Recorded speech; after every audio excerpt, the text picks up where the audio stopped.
Поздравляю тебя с днем рождения, папа. My father is publishing his first illustrated book, not just with any publisher, but one that fully synchronizes with his love and passion for arts and crafts. The founder of publishing home Dom, Vale Rabinovich.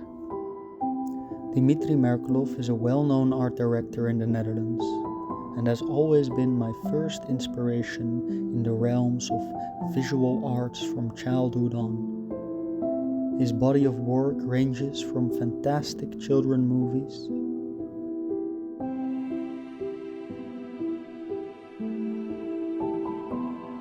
to horror thrillers for the sake of balance. In between his set designs, storyboards and concept art, he always kept illustrating his own inner world of creativity, reflecting his personal life. In between movie projects, mostly spent with his family, in nature, or on cultural trips within Europe. One page at a time, his books filled with poetical artistic journals, fantastic character designs, even translated into sculptures,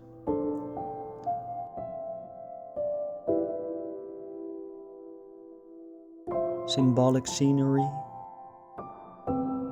short stories, travel impressions, slice of life doodles, and whimsical folklore stories which he would read to me and my friends during the dark winter days.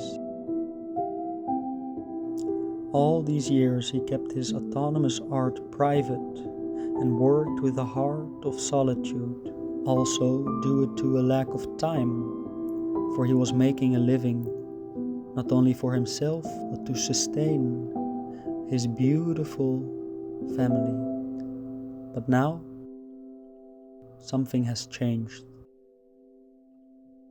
In 2019, his old-time art school friend Vale suggested that I would take care of her home, together with my best friend in Paris, while she would go on an art residency in Sweden. It was during our gap year, and me and my dad traveled to the so-called City of Lights.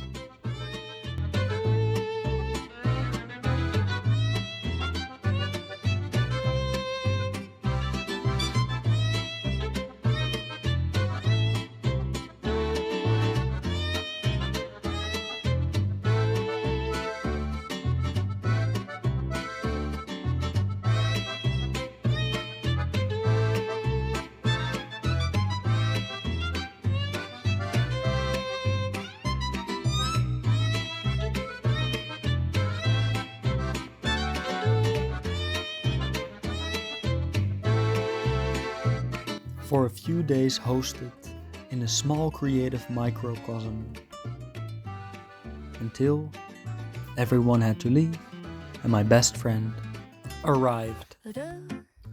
My friend and I were left alone, free to use all the art supplies we could find, including Vale's prototype prints.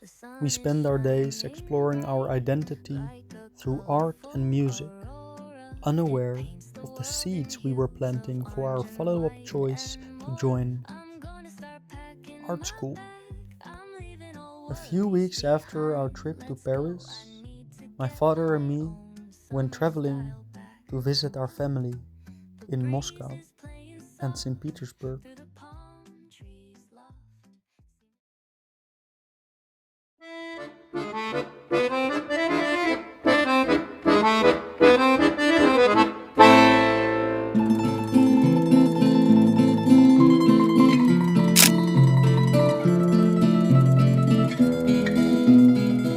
Traveling by train from the streets to the musea to the cafes, with both our own interpretation of the nights and days, filling up our journal pages. When I thought we were sleeping next to a walrus in the train, and he thought it was more of a snoring bear.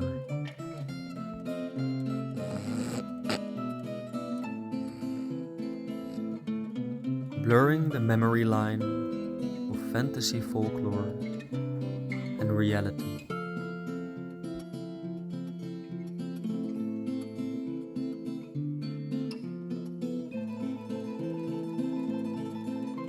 Until slowly the day arrived that we had to leave our family and friends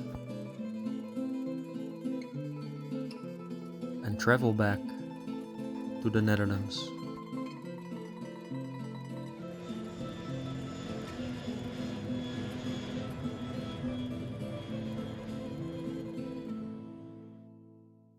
Once we came back home in the Netherlands, the lockdown regulations started.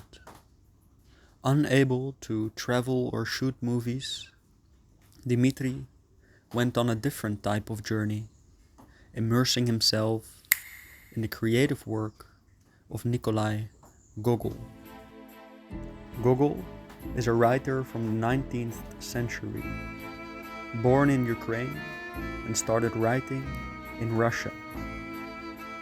Then he moved to Rome, the place where he was able to reflect upon his culture in the East through the lens of the West.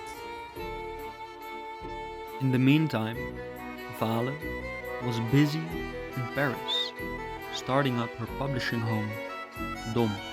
All this time, we were limited to communication with our loved ones, family and friends through cyberspace.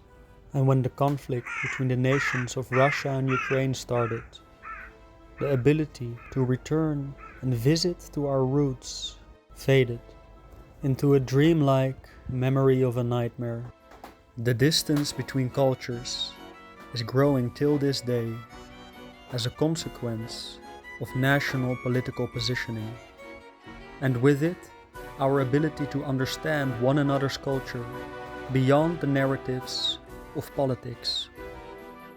And the only bridge left is through the portal of art. For centuries, the stories of Gogol have been a portal for the Western mind to tap into the essence of the Eastern culture.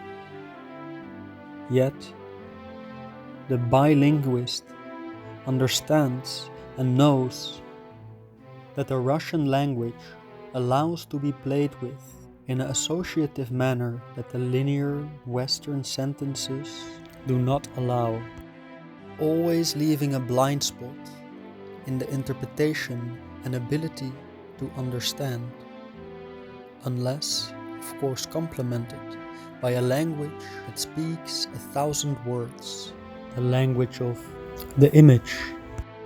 Vale, inspired to give artists of craft and love a canvas to share their work, noticed how the series of associative poetical illustrations made by a man who spent half of his life in the Soviet Union and the other half absorbing the world of bicycles and Europe, situated in the Netherlands. What a gifted opportunity to have someone that speaks 2 languages and a third one that reaches beyond words. Symbols from the subconscious. As I'm reading the translated work of Gogol myself right now, I see how the images are as if the missing ingredient for a Western mind to taste the essence of the rich world that lays behind the stories of Gogol.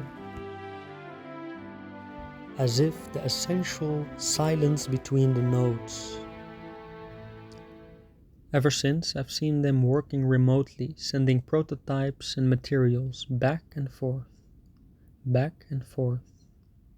Until last week, I received a bunch of clips from Paris, capturing the beautiful process of the first prints printed.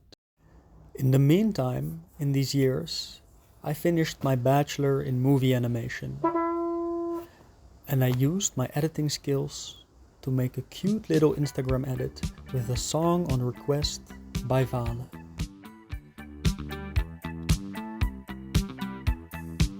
These oldies don't know how to keep up with the fast-paced, ever-evolving digital media culture, and that's for the better. I'm very happy to help them tell the story through cyberspace, so they may continue to keep the pure spirit of analog arts and crafts alive for the world desperately in need of connection through matter and material.